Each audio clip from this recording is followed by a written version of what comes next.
Anyone need a piss or anything? Yeah. Put your hand up then. So we're now on to the RSA, the Festival Novices Chase, the 3 mile Novices Chase. Probably the one that all the novices really want to win because it means you've got a potential Gold Cup horse in there. Straight off the bat, we're going straight to Jamie Wren because I know there's one horse in here that you absolutely love. They've always been laughed at when I said it, compared him with Denman. Now, there's nothing between what him and Denman have done at this stage of their careers. How can you compare Brave Man's Game to Denman? Seriously. He's absolutely no chance there. He'll be bad third to High Senior will be second. And the future Gold Cup winner will be first, and that's Galopin Des Champs. Look, he was impressive in the Cheltenham. There's no doubt about that, but I thought High Senior jumped crap. If there was no Galopin Des Champs in the race, and they ran a High Senior against Brave Man's Game in Cheltenham, I'd back a High Senior all day long. The thing is that people crab a High Senior's jumping, but the fact of the matter is that he doesn't look like falling either, to be honest with you. Now, look, if you want to go away and back Brave Man's Game at whatever price the bookie give you to win the King George next year, obviously he's going to win because it's just probably King George is gone by the wayside, in my opinion. But for me, the first 1, 2, 3, I'll give you the TriCast already. Galopin Des Champs, a High Senior, and Brave Man's Game. Brave Man's Game will not win the RSA. The Brian of Irish, whatever it's called now. Even Paul Nichols doesn't want to run him with Cheltenham. That's the problem. So to me, it's Galopin Des Champs, the future Gold Cup winner. He'll win by a canter. Nice. Daryl, you got any more in-depth information than that, or do you want to take on his TriCast? Not really. I agree in terms of High Senior is very interesting going back left-handed. He's a left lead horse, like he's running on his left lead all the time. If you go back and watch his Carlisle run over 2.5 miles, he's just trying to go around the right-handed bend on his left leg, and it's just not working for him. So he's not quickening, and then he's getting to his fences, and it's causing him to make mistakes and switching his legs over. Look, he jumped all right at Newbury, not too bad. I don't think that race had much depth in it. Obviously, I quite fancied Mr. Incredible for it. The money came from Mr. Incredible that day. I didn't really believe the form of the Aintree win when he beat Brave Man's Game by 7 lengths last year. But after what he did at Newbury, I kind of was like, oh, maybe it's maybe it's decent. Kempton was all wrong for him. That's definitely for sure. Brave Man's Game for me. He's a very, very clever horse. He's a brilliant jumper of a fence. It looks completely natural to him. He's got a nice cruising speed. He does everything right. Like I've said it so many times, like I just want him to make a mistake because I really don't know what's under the bonnet. Now I don't want to back him at Cheltenham and see him come down that hill, clip that third last, or even at the top of the hill, fourth last as they start to quicken down the hill.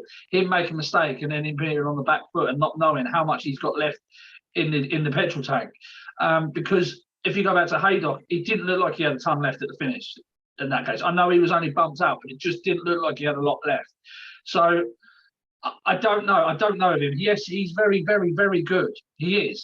But for how good he's been, it's taken Galopin Des Champs 1 run to go into a short price favourite for this race, and Brave Man's Game's now 4-1 shot. Now, I know Paul Nichols mentioning that he's going to save him for Aintree because he wants to win King George's with him and stuff later on. That's probably had a slight effect on the price, but he's also come out since and said, we are going to go to Cheltenham.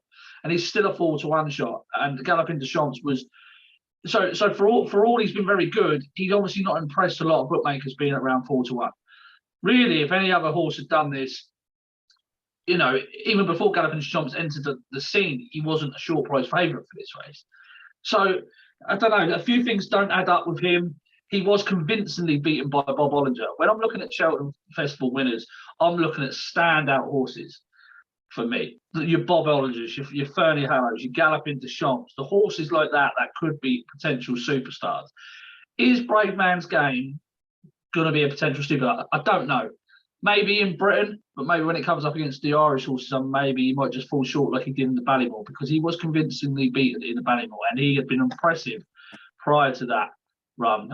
So there's just a little doubt for me. It was the fact that he was beaten so far in the Ballymore. And I know people are going to turn around and say, well, he was always going to be a chaser. Yes, but their engines don't tend to improve you know, their ability to jump an obstacle tends to improve. And Brave Man's Game is very, very good at jumping an obstacle. If he comes up against another horse that jumps as well as he does, is he going to have a bigger engine than what he had last season? I don't think he is. And I know he's still mature and stuff. I don't know. For all what he's done, I've been impressed by him, but I've not gone, my God, that's a great horse. Galloping Deschamps came out and won the other day, and I thought, my goodness me, what a display. It was the way he quickened into a fence and just took it in his stride. He was fast, fluent. He kept running. He kept running. There was no stutteriness. It was like it was an absolute natural thing for him as well.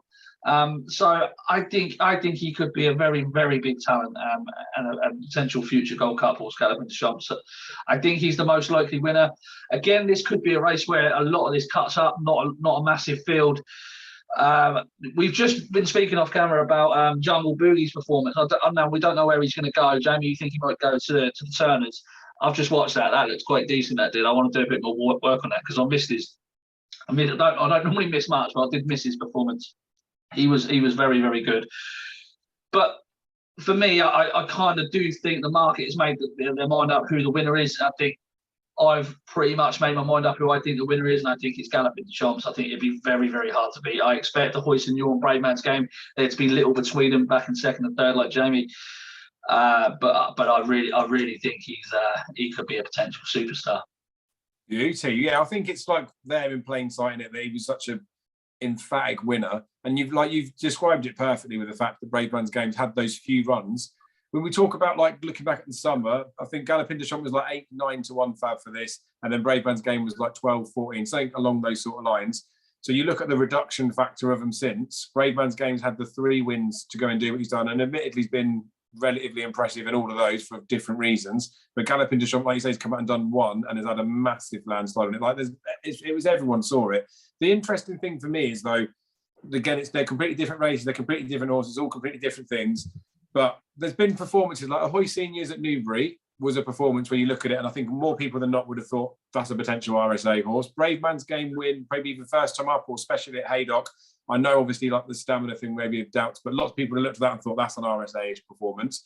And then Galloping Deschamps does what he does, and you think, Jesus, that is like the actual RSA winner. So there's been good form. I think it's going to be a good race. Galloping Deschamps, like he might not be too short. We talk about him being a potential Gold Cup horse, but I think again, just going back to Fernie Hollow in the Arkle, like you can get 7-4 Galloping Deschamps, or you can get 2-1 Fernie. Like I'd rather the 2-1 Fernie than the 7-4 Galloping Deschamps, but you might as well double them up. Jungle Boogie, like you just touched on there, Darren, we don't really know where he's going to go.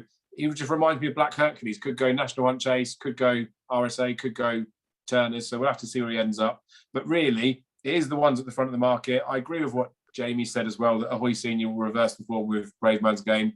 We've all mentioned it at some point, but Darryl mentioned it here that this wasn't even the intended plan with Brave Man's Game. It's like not necessarily an afterthought, but Nichols hasn't been planning to get him peaking for Cheltenham. I think with Ahoy Senior, when he's run it in that Feltham, they ran him because it was soft ground, and there was no doubt that they only wanted to run him at Kempton if it was soft because of how quick a track it was. He is better left-handed, there's no doubt. I think he'll be okay on normal, typical Cheltenham spring ground, even though it might be softer this year.